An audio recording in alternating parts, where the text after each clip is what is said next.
Hello everyone, Radhe Radhe. कैसे हो आप सब लोग? आशा करती हूँ कि आप लोग अच्छे होंगे। तो स्वागत है आप सब लोगों का एमपी ब्लॉगर सुमन में। तो अगर आप लोगों को मेरा ब्लॉग थोड़ा सा भी अच्छा लगता है तो प्लीज़ चैनल को सब्सक्राइब, वीडियो को लाइक ज़रूर करना। और अभी आज है छुट्टी का दिन, सावन का पहला, मतलब यहाँ पर गुजरात को सावन का पहला सोमवार है, जो हमारे यहाँ के तीसरा सोमवार है। यानी कि एमपी में ये तीसरा सोमवार माना जाता है और यहाँ पे ये पहला है। यानी कि 15 दिन बाद यहाँ पे सावन का महीना शुरू होता है गुजरात में। तो आज मेरे पतिदेव की छुट्टी थी, तो सुबह से ही मैंने ब्लॉग का स्टार्ट कर दिया था। तो अभी लेट ही जागे थे, क्योंकि छुट्टी के दिन क्या होता है कि ऑटोमेटिक हमें बहुत ज़्यादा नींद आ जाती है, तो हम लेट ही जागे थे। तो जागकर फिर मैंने अपना सारा काम करना स्टार्ट कर दिया था। सब खटिया वटिया उठा के रखी, ये देख लीजिए।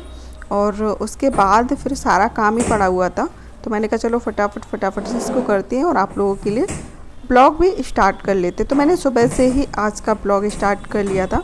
और आज का ब्लॉग सच बता रही हूँ बहुत बड़ा होने वाला था, इसलिए मैंने 2 पार्टों में कर दिया है। तो चलिए फटाफट से सारा काम निपटा देते हैं हम। और एक आप लोगों से एक बात भी और बोलना है, मुझे बताना है सारी बातें कि मेरे पति बहुत ज़्यादा दुख में थे, तकलीफ़ में थे। तो लेकिन उनकी कोई भी उनका जो ख़ास है, जो उनकी प्रॉब्लम परेशानी नहीं समझता। और मैं अपनी आँखों के जो आंसू आते हैं ना मेरी आँखों में, वो अपने आँखों में ही रहने देती हूँ, उनको बाहर नहीं गिरने देती। अगर बाहर गिरने दूँगी तो वो बहुत ज़्यादा, वो पहले से दुखी है और ज़्यादा दुखी होंगे। बोलेंगे कि और कोई तो मुझे पूछता नहीं है, समझता नहीं है, लेकिन मेरी पत्नी भी मुझे नहीं समझती। तो मैं भी उनके खातिर, सिर्फ अपने पति के खातिर ही सारे रिश्ते नाते निभा रही हूँ, नहीं तो मैं किसी से कोई रिश्ता नाता ना रखूं। तो चलिए बताऊंगी आप लोगों को, थोड़ा सा वेट करिएगा। सारी चीज़ें बस जो भी है सारी चीज़ें आप लोगों के साथ शेयर करूंगी, क्योंकि अपने अपने नहीं होते हैं। जो ज़रूरी नहीं है कि खून का रिश्ता माना होता है, लेकिन जो हमारे दिल के रिश्ते होते हैं ना, वो खून के रिश्तों से बड़े होते हैं। ठीक है, हमारे अपने भले नहीं चाहते, जो हमारे मुंह मोले रिश्ते होते हैं, खून जो जिनको हम बनाते हैं, वो रिश्ते हमारा बहुत ज़्यादा भला चाहते हैं। तो सोचो, आप ही सोचो, आप ही बताओ कि कौन से रिश्ते हमारे लिए ज़्यादा अच्छे हैं। जो हमारे मुंह पे हमारी बड़ाई करे, हमारी पीठ पीछे हमारे लिए बुरा करे, बुरा सोचे, बुरा बोले, वो अच्छा है, या जो हमारे लिए 24 घंटा अच्छा सोचे और हमारे भले में सोचें, वो अच्छा है? तो आप लोग ज़रूर बताना इस चीज़ को। फिर मैं आप लोगों को सारी चीज़ें डिटेल में बताऊंगी इस वीडियो में कि क्या बात है। तो सबसे पहले मैंने फटाफट से जागने के बाद सारे कपड़े जितने भी धोने के लिए थे, तो उनको सबको इकट्ठा करके मैंने बाथरूम में धोने के लिए रख दिया है, क्योंकि यहाँ पे वॉशिंग मशीन नहीं है। और मैं रहती हूँ, देखो आप लोगों को बता देती हूँ, मैं रहती हूँ यहाँ पे किराए पर, क्योंकि मेरे पतिदेव यहाँ पे प्राइवेट जॉब करते हैं। हमारे गाँव में ये काम है नहीं, किसी के यहाँ जॉब करने के लिए है नहीं, तो हम लोग यहाँ पे रहते हैं। मेरे पति यहाँ काम करते, तो मुझे भी यहाँ पे रहना पड़ता है उनकी देखभाल करने के लिए, वरना किसी को कोई फ़र्क नहीं पड़ता। मतलब और किसी को, घर वालों को कोई फ़र्क नहीं पड़ता, चाहे उनकी देखभाल हो या ना हो। लेकिन मैं तो भैया अपने पति से प्यार करती हूँ, तो मैं तो उनकी एक एक बात का ध्यान रखूँगी, एक एक चीज़ का, कि उन्हें कोई चीज़ की दिक्कत ना हो। ठीक है, तो मैं उनके साथ रहती हूँ और किराए के रूम से रहती हूँ, यहाँ पर किराए के रूम पर ही रहती हूँ। अभी बहुत जल्दी मैं कहीं शिफ्ट होने वाली अपने गांव में, तो आप लोगों को गांव के ब्लॉग दिखाया करूँगी कि गांव में हमारे कैसे रहन सहन होता है, कैसे त्यौहार मनते हैं, कैसे कच्चे घर होते हैं जिनको हम गोबर मिट्टी से लीपते हैं, चूल्हा होता है, लकड़ी पर खाना बनाना होता है। वो सारी चीज़ें आप लोगों के साथ शेयर करेंगे जो शायद आप लोगों ने ना देखी हो। तो चलिए मैं लगा देती हूँ जल्दी जल्दी झाड़ू। और झाड़ू लगाने के बाद लगाना है हमको पोंछा। और आज सोमवार है, तो आज मुझे धोने हैं बाल। तो जल्दी फटाफट से बाल आल धो के फिर बनाती हूँ नाश्ता। नाश्ते में कुछ नहीं बनाना, क्योंकि नाश्ते में रात को हमने दाल चावल बनाए थे, तो चावल थोड़े से बच गए थे। तो देखो यहाँ पे ना तो हमारे घर भैंस और ना ही हमारा कुछ राशन पानी फ्री का आता है, बहुत महंगा आता है हर चीज़। तो रात के जो चावल रखे होते मैंने फ्रिज में रख दी थी उठा के, तो मैंने कहा इनको ही सुबह प्याज मिर्ची डालकर इनको नमक वाले बना देंगे, जो नमकीन चावल होते हैं ना, वो बना देंगे। तो मैंने एक बड़ी प्याज कट करी, क्योंकि प्याज का टेस्ट मुझे बहुत ज़्यादा अच्छा आता है। और अब हम डालेंगे, कढ़ाई गर्म हो चुकी है, तेल गर्म हो चुका है, उसमें हमने डाला है कड़ी पत्ता। और कड़ी पत्ता डालने के बाद एक बड़ी प्याज जो हमने लंबे लंबे स्लाइस में कट करी थी, वो हम डाल देंगे। और प्याज हल्की सी भुन जाएगी तो हम इसमें डालेंगे हरी मिर्ची, लहसुन और अदरक का हमने पेस्ट बना के रखा है, वो हम इसमें ऐड कर देंगे। उसका टेस्ट बहुत ही ज़्यादा अच्छा आता है और इससे ये फ़ायदा होता है कि जब हम खाना पकाते हैं ना, तो हमको तुरंत के तुरंत लहसुन छीलने की ज़रूरत नहीं पड़ती या फिर मिर्ची कट करने की ज़रूरत नहीं पड़ती। जब ये पेस्ट डाल दो बस आपका काम हो जाएगा। तो चलिए भुन चुके। उसके बाद टमाटर थोड़े ही थे तो मैंने एक ही टमाटर डाला, वो भी छोटा सा, और इसको हम चलाएंगे। थोड़ा सा टमाटर सौटे हो जाएगा ना, उसके बाद हम इसमें जो हमारे मसाले होते, बेसिक मसाले डेली के, वही हल्दी, मिर्ची, नमक, वो सारी चीज़ें हम इसमें डाल देंगे और इसको अच्छे से मिक्स करने के बाद इसमें चावल डालेंगे। चावल में पहले से ही जीरा था हल्का सा और नमक भी है, तो नमक हम उसी हिसाब से डालेंगे। बस जो हम मसाला भी भून रहे हैं बस उसी हिसाब से, ज़्यादा नहीं डालेंगे। और उसके बाद हम इसमें डाल रहे हैं, क्या पता, मैगी का मसाला। मैगी के मसाले से क्या होता है कि चावल का कुछ अलग सा ही टेस्ट आ जाता है। तो ये देख लीजिए। अब हम इसमें चावल को ऐड कर देंगे। चावल को हमने 1 घंटे पहले करीबन फ्रिज से बाहर निकाल के रख दिया था, जिससे कि चावल रूम टेम्परेचर पे आ जाए और वो जल्दी से गर्म हो जाए। नहीं फ्रिज में से डायरेक्टली निकालती ना तो बहुत समय लगता है इसको गर्म होने के लिए। तो इसको हम अच्छे से, अगर गुठला भी बन गए हो ना, तो उसको अच्छे से इस तरीके से हम चलाएँगे जिससे कि मसाला पूरे में मिक्स हो जाए। तो चलिए, हमारे पतिदेव भी नहा धो के आ चुके, मैं भी नहा धो के आ चुकी। पूजा पाठ करने के बाद चावल हमारे बन चुके हैं। अब हम करते हैं अपना नाश्ता, निकालते हैं फटाफट से। चाय बनने के लिए भी रखते हैं। चाय बनाने के लिए हमने दूध निकाला था। रात को दूध हमने गर्म करके रख दिया था, जिसमें बहुत अच्छी सी मोटी सी मलाई पड़ गई है। तो चाय में मलाई की कोई ज़रूरत नहीं होती, तो हम ऐसे ही मलाई का घी बना लेते, थोड़ी थोड़ी सी परती इसको इकट्ठी करते रहते हैं, तो हम लोग के लिए काफ़ी हो जाता है। तो हमने चाय के लिए पहले पानी रख दिया था, उसमें चाय पत्ती और अदरक डाल दिया। उससे क्या होता है, पहले पानी रखने से क्या होता है कि चाय बहुत अच्छी बनती है। तो चलिए, चाय हमारी बन रही है, दूध ऐड कर देते। चावल हमने निकाल लिए हैं और चाय छान के लेके चलते हैं पतिदेव के पास। वो टीवी देख रहे हैं, वो वेट कर रहे हैं नाश्ते का। वैसे भी आज खूब लेट हो गया है, लेकिन काम पे नहीं जाना है इसलिए हमें कोई चिंता नहीं है कि भैया लेट हो रहा है, आराम से सारे काम करेंगे। आज एक दिन तो कम से कम छुट्टी तो नहीं मिलेगी, लेकिन आराम से तो कम से कम कर ही सकते हैं ना। तो खाना खाने बनाने के लिए आज छुट्टी नहीं होती है। तो एक गैस पे हमारी बन रही है चाय और एक गैस पे तवा गरम करके थोड़ा सा घी लगाकर ब्रेड रखी हुई थी, क्योंकि हमने बनाए थे ब्रेड पकोड़े। तो ब्रेड बची हुई थी, तो इनको मैं क्या करूँगी, हल्का सा घी लगाकर तवे पे हम इसको फ्राई करेंगे। इस तरीके से अच्छे से क्रिस्पी और कुरकुरे हो जाएंगे ना। तो चाहे तो आप इस पर सॉस लगा के खा सकते हो और चाहे आप इस पर चाय के साथ खा सकते हो, आपको जैसे अच्छे लगे आप वैसे खा लीजिए। तो चलिए लेके चलते हैं नाश्ता, और नाश्ता करते हैं क्योंकि बहुत टाइम हो गया है। अभी धीरे धीरे मैं सारा काम कर रही थी। ये देख लीजिए। और दोपहर में बनाने वाली हूँ छोले को मैंने रात को ही भिगो दिया था। और इधर हमारी चाय भी बन के अच्छी तैयार हो गई है, जो कि ये देख लीजिए। ब्रेड निकाल लेती हूँ, ब्रेड लेके चलती हूँ पतिदेव के पास। और इन ब्रेडों का टेस्ट सच बता रही हूँ बहुत ही ज़्यादा अच्छा आता है। ज़्यादा नहीं, हल्का सा भी घी लगा के इनको रोस्ट कर दोगे तो भी बहुत ही ज़्यादा अच्छी लगती है। तो उसके बाद हम लोग आ गए हैं यहाँ पर।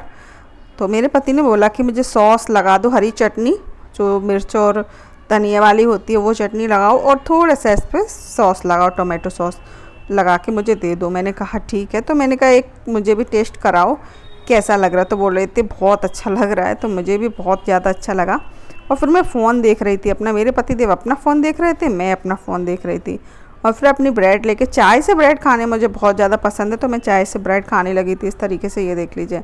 बस आप लोगों से यही बोलूँगी कि मैं किसी के उम्मीद में नहीं रहना चाहती कि कोई मुझे घर बनवा के दे, कोई मुझे ये काम करके दे, कोई मुझे वो काम करे। मैं आप लोगों से रिक्वेस्ट करती हूँ कि प्लीज़ मेरे चैनल को थोड़ा सा बूस्ट करा दो। यानी कि चैनल पे आप पहली बार आए हो तो अपनी फैमिली दोस्तों के साथ शेयर करो, वीडियो लाइक करो, अच्छा लगता है तो मैं अपने दम पर, अगर भगवान ने चाहा तो अपने दम पर ही सारी चीज़ें कर लूँगी। किसी के, देखो कोई अगर इंसान किसी के लिए कुछ करना चाहता है तो बिना कहे ही करता है।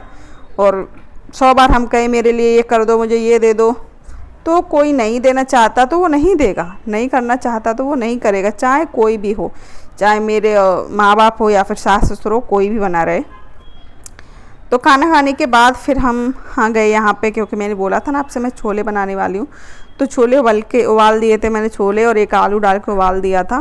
तो मैं आप लोगों से बस यही बोलना चाहती थी कि मेरे पतिदेव का अभी ऑपरेशन हुआ था, उनको मतलब ये नहीं बताएंगे किस चीज़ का, लेकिन उनको ऑपरेशन हुआ था। डॉक्टर ने बोल दिया था कि आपको फटाफट से ऑपरेशन करवाना पड़ेगा, नहीं तो ये चीज़ बढ़ती जाएगी और आपको कल भी ऑपरेशन करवाना पड़ेगा, ये चीज़ सिर्फ दवाई से सही नहीं होगी। तो मैं इतना ज़्यादा घबरा गई थी, सच बता रही हूँ। उस समय मेरे साथ कोई भी नहीं था मुझे ये दिलासा देने के लिए कि हाँ चिंता मत करो। हाँ, मेरे मायके वालों ने मुझे साथ दिया था और मुझे फ़ोन भी आया था कि चिंता मत करना, तुम्हें जिस चीज़ की ज़रूरत हो मैं तुम्हारे साथ हूँ, पैसों की हो, साथ की हो। मैंने कहा ठीक है। तो कोई अगर ऐसा टाइम पे अगर आपके साथ देता है ना, तो वो चीज़ मन में रह जाती है, और जो कोई इस पे ऐसे समय में अनदेखा करता है ना, वो भी मन में रह जाती है। तो मुझे तो बहुत ज़्यादा दुख लगता था, लेकिन मैं नहीं बोलती थी अपने पतिदेव से। मैंने कभी नहीं कहा किस चीज़ का मुझे बुरा लगता है, लेकिन मुझे अपने लिए बुरा नहीं लगता, अपने पति के लिए बुरा लगता है। इंसान, बहुत लोग ऐसे होते हैं जो अपने बहुओं से तो करते ही हैं भेदभाव, लेकिन अपने लड़के से कैसे कर सकते हैं? मुझे ये समझ नहीं आता कि मतलब अपने लड़के से कैसे कर सकते हैं। मेरे समझ के तो परे है भैया, मुझे नहीं आता समझ कुछ भी। तो मैं नहीं कुछ भी, मतलब जैसे है तैसे सब कुछ चल रहा है और मैं कुछ नहीं कहती अपने पति से। और मेरे पति, ऐसी बात नहीं कि वो समझते नहीं हैं, लेकिन वो सोचते हैं कि सामने वाला क्या कर रहा है उससे मुझे कोई फ़र्क नहीं है। मेरा जो फ़र्ज़ है, मेरा जो बेटा होने का फ़र्ज़ है वो मैं निभाऊंगी। लेकिन फ़र्ज़ दोनों साइड से होते हैं। फ़र्ज़ माँ बाप का भी होता है। अगर बेटे की तबीयत ख़राब होती है किसी भी चीज़ की, तो माँ बाप का कोई फ़र्ज़ नहीं होता है क्या? ये बताओ। या सारे फ़र्ज़ बच्चों के ही होते? चलो बच्चे के होते हैं, मैंने मान लिया, तो एक बच्चे के होते हैं, दोनों बच्चे के नहीं होते हैं। सबके बराबर होने चाहिए ना। फिर कैसे, मतलब ऐसा क्यों? एक के लिए कुछ नियम, एक के लिए कुछ नियम, एक बहू के लिए कुछ नियम, दूसरे बहू के लिए। ये मुझे बहुत ज़्यादा ख़राब लगता है, बहुत ही ज़्यादा। और ज़्यादातर घरों में मैंने ऐसा ही देखा है। मेरी सहेली भी है, उसके साथ भी ऐसा ही है। वो तो अकेली है, फिर भी उसके साथ ऐसा है, पता नहीं क्यों। लोग कहते हैं कि मेरी माँ तो बहुत अच्छी है, फिर ये सासू माएँ ऐसी कहाँ से आ जाती हैं, मुझे ये समझ नहीं आता। तो चलिए, शायद जो भी है, जैसा भी है, आप लोगों के साथ अपडेट देते रहेंगे, बताते रहेंगे जो भी है। अभी गांव में शिफ्ट होंगे तो बताएंगे क्या करेंगे, कहाँ रहेंगे, कैसे बनवाएंगे, कर्जा लेंगे, क्या करेंगे, सारी चीज़ आप लोगों के साथ शेयर करेंगे। बस आप लोगों को वीडियो अच्छा लगे तो प्लीज़ एक चैनल को सब्सक्राइब ज़रूर कर लेना। तो मेरे छोले बन चुके थे। छोले बनने के बाद हमने छोलों को दूसरे वाले गैस पर रख दिया है। और अभी देख लीजिए, इस वीडियो के नीचे इतनी ज़्यादा कमेंट, मेरी जितनी भी फ्रेंड हैं यूट्यूब पे, सब कहेंगी, मेरी बात से एग्री होंगी, क्योंकि मुझे पता है 95% लोगों के घर में ऐसा ही होता है। हाँ में ही जवाब आएगा, मुझे पता है। देखना आप लोग खुद कमेंट बॉक्स में कमेंट चेक करना क्या कमेंट आता है। ऐसा होता है या फिर मुझे लगता है। तो चलिए, मैं फटाफट से रोटियां सेक रही थी और मेरे पतिदेव ने बोला मुझे मैगी बना देना, तो मैंने उनको मैगी बना के दे दिया था। तो उनका पेट भरा था अभी, तो बोल रहे थे मुझे अभी नहीं खाना है खाना। तो मैंने कहा ठीक है, आपको नहीं खाना है। मैंने मैगी नहीं खाई थी, इसलिए मुझे भूख लग रही थी तेज़। तो मैंने कहा आप नहीं खा रहे हो तो आप बाद में खाना, मुझे भूख लग रही। तो बोले तू खा ले। तो मैं अपना खाना परोस के बस रख ही रही थी, तब तक इनके फ्रेंड आ गए। तो मैंने उनसे बोला खाना खा लो। तो उन्होंने बोला नहीं, मैं खा पी के आया हूँ। तो ये देख लीजिए, मैं जैसे ही खाना बस रख के आऊँगी थाली, तब तक इनके दोस्त आ जाएंगे। बैठे बैठे टीवी देख रहे हैं। तो अभी देखना अभी आप लोग। तो यहाँ पर मैं थाली रखी है, मैं वापस आऊँगी ना जब तक इनके दोस्त आ जाएंगे। तो मैं सोच रही थी कि मैं थाली वापस ले जाऊँ, लेकिन वो बोल रहे थे कि कोई बात नहीं, मैं नहीं खा रहा, तू खा ले। मैंने कहा ठीक है। और फिर मैंने उनके दोस्त को चाय दी। ये देखो, मैंने बोला था उनके दोस्त आ गए। फिर वो कुछ सैंडल या कुछ लेके आए थे, तो मेरे पतिदेव को दिखा रहे थे कि ये देखो सैंडल लेके आया हूँ मैं। तो मैंने उनको पहले पानी दिया और फिर मैंने उनसे बोला कि आपको खाना खा लो। तो मना कर रहे थे कि नहीं, मैं खा के और मार्केट गया था, फिर यहाँ पे आया हूँ। मैंने कहा ठीक है। फिर मेरे पतिदेव बोल रहे थे कि तू खा ले, उसके बाद चाय बना देना। मैंने कहा ठीक है। तो मैंने खाना खाने के लिए बैठ गई थी। खाना खा पी के फिर कपड़े सूखने के लिए डालने गई, और कपड़े डालने के बाद फिर मैंने चाय बनाई उन दोनों के लिए। फिर वो उन्होंने चाय पी और फिर हम लोगों ने बनाया कहीं बाहर घूमने का प्लान, क्योंकि पहला सोमवार था। तो बहुत 2-3 मंदिर पे गए थे, बहुत अच्छे अच्छे मंदिर थे। आप लोगों को भी दिखाएंगे नेक्स्ट ब्लॉग में। अगर आप लोगों को देखना है तो प्लीज़ नेक्स्ट ब्लॉग का वेट करिएगा। बहुत ही अच्छे अच्छे मंदिर थे, जो कि बहुत पुराने प्रसिद्ध मंदिर थे। नाम मुझे नहीं याद आ रहा। एक तो मृत्युंजय मंदिर था भोले बाबा के, एक सिद्धि विनायक मंदिर था, एक और था, 3 मंदिर थे। विष्णेश्वर महादेव के नाम से था। तो सब मंदिर हम घूमने गए थे, बहुत ज़्यादा एंजॉय किया था। हम सारी सूरत आप लोगों को दिखाएंगे कल के ब्लॉग में। आज का बस यही इतना ही है। अगर मेरी बात से एग्री करते हो तो ज़रूर कमेंट करके बताना, और अगर नहीं करते हो तो भी कमेंट करके ज़रूर बताना। अगर मैंने कुछ गलत कहा है तो भी बताना। और मैं मिलती हूँ आप लोगों से नेक्स्ट वीडियो में। बस कपड़े सूखने डालने के बाद फिर हम चले गए थे घूमने के लिए। तो पानी बरसा था, तो मेरे बगल में जो रहते हैं उन्होंने मेरे कपड़े उठा के रखे थे नीचे। कपड़ा उड़ तो नहीं जाएंगे, तो चलिए मिलती हूँ नेक्स्ट वीडियो में।